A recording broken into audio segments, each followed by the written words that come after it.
वंदे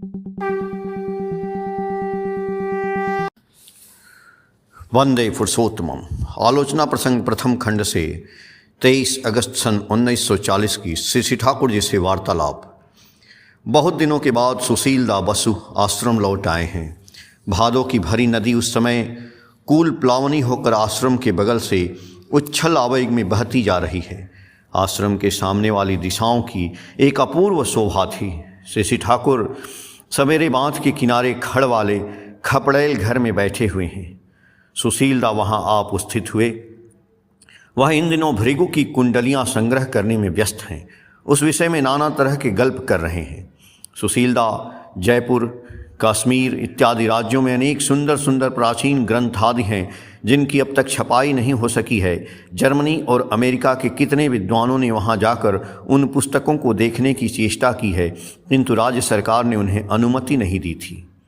श्री ठाकुर बोले, हम कितने उन्नत थे। भृगु की उन पुस्तकों को देखने से ही समझा जा सकता है हम लोग जहाँ तक पहुँचे थे वे लोग अब भी उस स्तर तक नहीं पहुँच पाए हैं।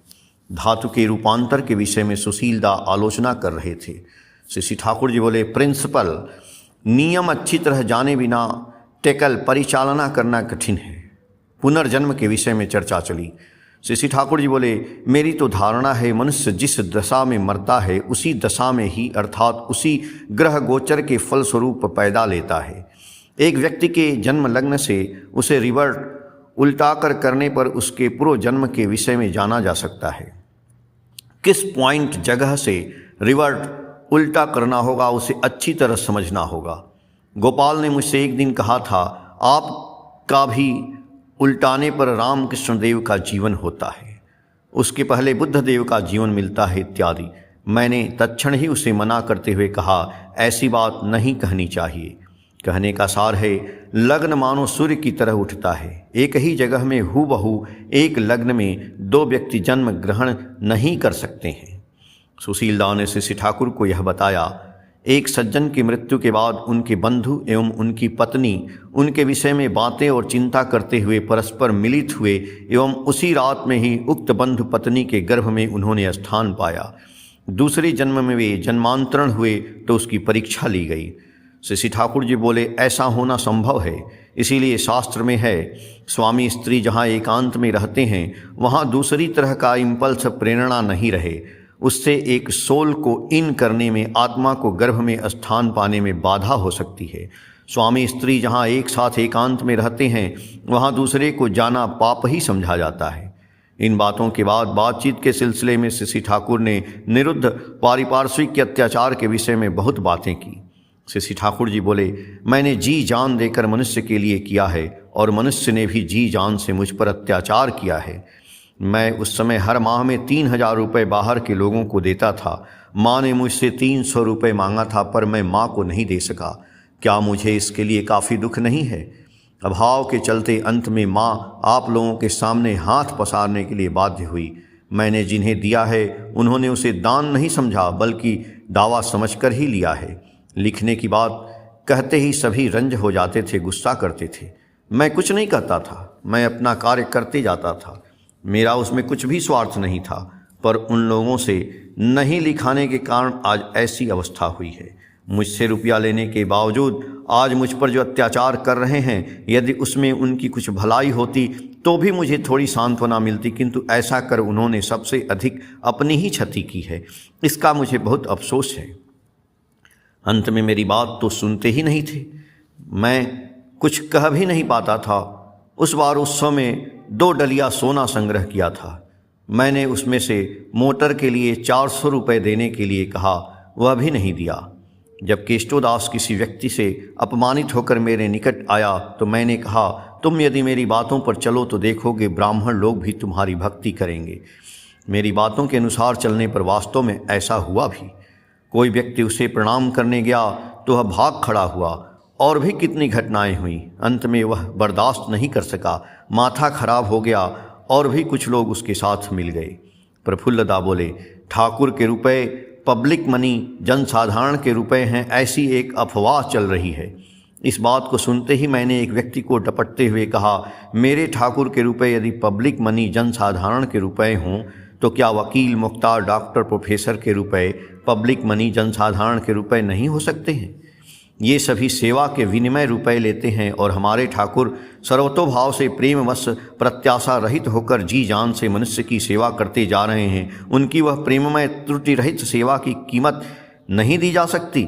फिर भी मनुष्य प्रेम के वशीभूत होकर हृदयपूर्ण सामान्य अर्घ देकर धन्य होना चाहता है, आत्म प्रसाद लाभ करना चाहता है। वही उनका अर्घ है, वही उनकी प्राप्ति है। अपने चरित्र और योग्यता के बल पर ऐसा जो सात्विक अर्जन है, क्या यह पब्लिक मनी, जनसाधारण के रुपए हैं? और दुनिया के प्रत्येक व्यक्ति का उपार्जन क्या निजस्व है? मेरी इस बात को सुनकर वह बिल्कुल चुप हो गया। श्री ठाकुर जी बोले, मैं अपनी सारी चीज़ों को परम पिता की प्रॉपर्टी, संपदा ही समझता हूँ एवं हर व्यक्ति के साथ भी यही बात लागू है। पहले वाले प्रसंग के सूत्र में श्री ठाकुर ने हंसते हुए कहा, मैं ऐसे व्यक्ति के विषय में जानता हूँ जो मुझे विष खिलाकर खुश हो सकते हैं। मैं सोचता हूँ क्या और करूँगा। गोपाल मुखर्जी, दुर्गा चरण सरकार तो चले ही गए, मैं भी जाऊँगा, किंतु परम पिता की दया से उनका कार्य चलता ही रहेगा। बातें करते ही जा रहे थे कि इसी बीच ग्राम के एक मुसलमान भाई एक अति सुंदर तितली पकड़ कर लेते आए एवं श्री ठाकुर को दिखाते हुए बोले, यह मेरे शरीर पर आ बैठी थी। श्री ठाकुर जी बोले, वाह, आश्चर्य, बहुत अच्छा। शरीर पर स्वतः बैठना सौभाग्य का लक्षण है। तुम्हारा मंगल होगा, लेते जाओ, रख दो, किंतु मारना नहीं। वह तितली लेकर प्रसन्न चित्त से चला गया। तत्क्षण ही गीत गाते हुए एक फकीर वहां आ पहुंचा। श्री ठाकुर उसे देखते ही उसकी भाषा में बोले, काल कौने गे छुलो रे, समय मौत आस्ती होए, तुम्हें सुविधा मौत आस्ती, भूले जाओ। कल कहाँ गया था रे, समय पर आना चाहिए ना, तुम मौके पर आने में चूक जाते हो। सुनते ही वह बहुत खुश हुआ। बाद में आऊँगा, यह कहते हुए उसने विदा ली। तीसरे पहर में श्री ठाकुर मातृमंदिर के पीछे सुतृप्तिपूर्ण भंगिमा में बबूल वृक्ष के नीचे बेंच पर बैठे हुए हैं। अनेक व्यक्ति वहाँ उपस्थित हैं। यतीश डाकर किसी भाई के सुविधावादी स्वभाव के विषय में बातें कर रहे थे। श्री ठाकुर ने सुनकर कहा, जिनसे सेवा पाकर मैं जीवित हूँ, उनकी सुविधा के बजाय अपनी सुविधा को मुख्य बनाकर देखना ही पापुरिज्म, दरिद्र व्याधि का लक्षण है। जो ऐसा करता है उसका कंसेप्शन, धारणा चाहे जितना ही बिग बड़ा क्यों न हो, वह निश्चय ही पापुर दरिद्र व्याधिग्रस्त है। बीरेन मुहिरीदा, मैंने 15 दिन पहले चिट्ठी लिखी थी। इन दिनों बड़ी अशांति में हूँ, आज आया हूँ, कल सवेरे ही जाना होगा। श्री ठाकुर जी बोले, अशांति की दिशा में ही मन को अधिक बढ़ावा मत दो। मन को थोड़ा अलग रखकर साक्षी के रूप में सब कुछ देखते जाना है।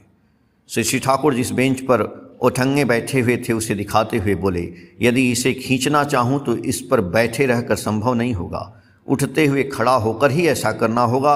इसलिए किसी को कंट्रोल वश में लाने के लिए उसके एवं ऊपर में रहना चाहिए। उसके बाद काजल भाई के विषय में चर्चा चली। किसी ने कहा कि वह किसी भी व्यक्ति को मधुर मुस्कान से आसानी से अपना बना सकता है। श्री ठाकुर जी बोले, अपना बना लेने की क्षमता ब्राह्मण की ही क्षमता है। रात में श्री ठाकुर चौकी पर बाहर सोए हुए हैं। कुछ भ्रातागण एवं माताएं उपस्थित हैं। दूर रोशनी में एक कुत्ता कीड़े मकोड़े को पकड़ता था। जब कीड़े मकोड़े उसके शरीर पर गिरते थे तब वह अचंभित हो कूदने लगता था। किसी ने इस ओर ध्यान नहीं दिया, किंतु श्री ठाकुर की नज़र उस पर पड़ी।